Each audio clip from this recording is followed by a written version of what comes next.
आखिर भगवान श्री राम ने बाली को चुपकर क्यों मारा? भगवान श्री राम ने हमेशा धर्म के अनुसार युद्ध लड़ा व शत्रुओं का संहार किया, लेकिन किष्किंधा के राजा बाली को उन्होंने चुपकर मारा। राम ने बाली को क्यों मारा?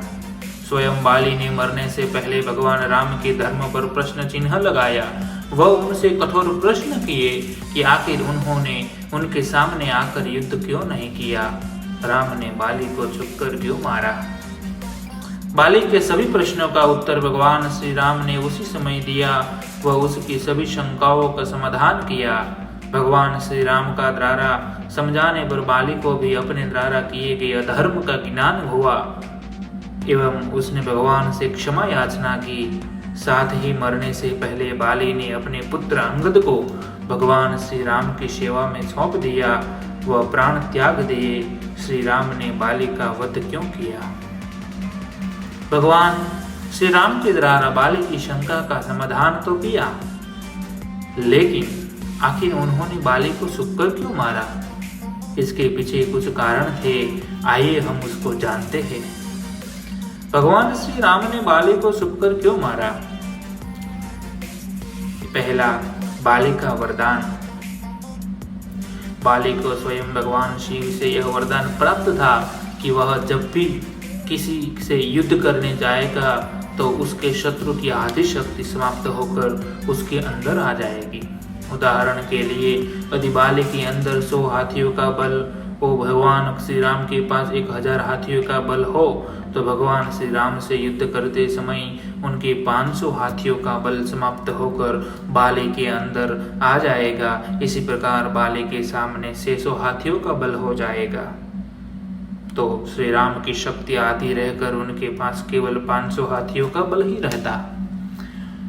इस प्रकार वरदान के प्रभाव से भगवान श्री राम को बाली को सामने से हराना संभव था। यदि श्री राम बाली को सामने से हरा भी देते तो भगवान शिव का दिया हुआ वरदान असत्य सिद्ध हो जाता। इसलिए भगवान श्री राम को बाली को चिपकर मारना पड़ा, यही इसका मुख्य कारण था। दूसरा, राजा को दंड देने का अधिकार। चूंकि संपूर्ण पृथ्वी इक्ष्वाकु वंश के अधीन थी, वह उस समय अयोध्या के राजा दशरथ पुत्र व राम के छोटे भाई भरत थे। अपने राजा की आज्ञा के अनुसार भगवान श्री राम अपने 14 वर्षों के वनवास में राक्षसों एवं अधर्मियों का वध कर रहे थे। राजा के द्वारा दुष्ट लोगों को दंड देना धर्मपूर्वक कार्य होता है। बाली ने अपने जीवन में कुछ ऐसे कर्म किए थे जिससे कारण उसको दंड दिया जाना उचित था, इसीलिए भगवान श्री राम ने उसका वध किया।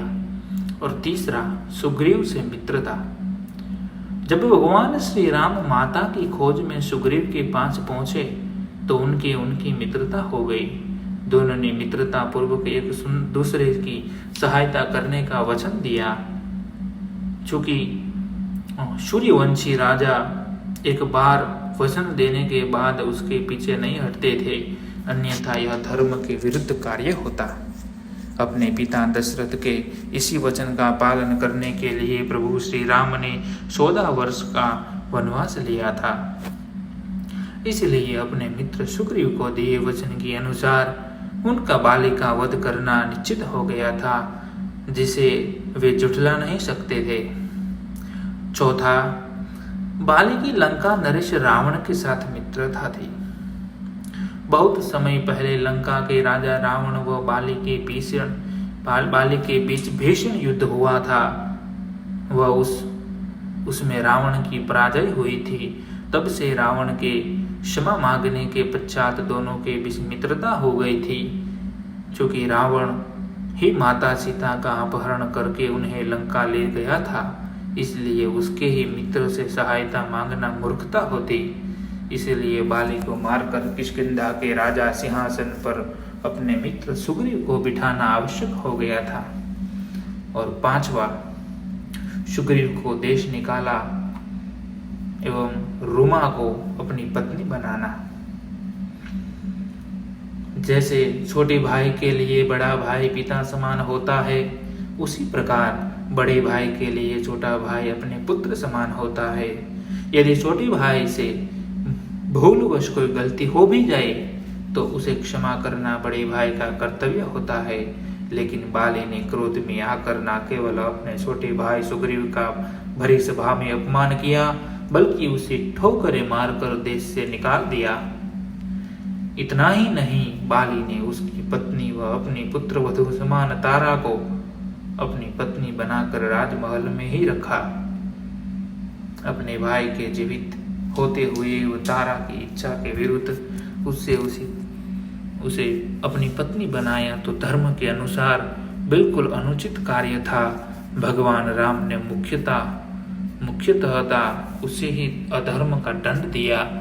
तो इस प्रकार यही कारणों के वश होकर भगवान श्री राम ने बाली को छुपकर मारना पड़ा। जय श्री राम, जय सिया राम।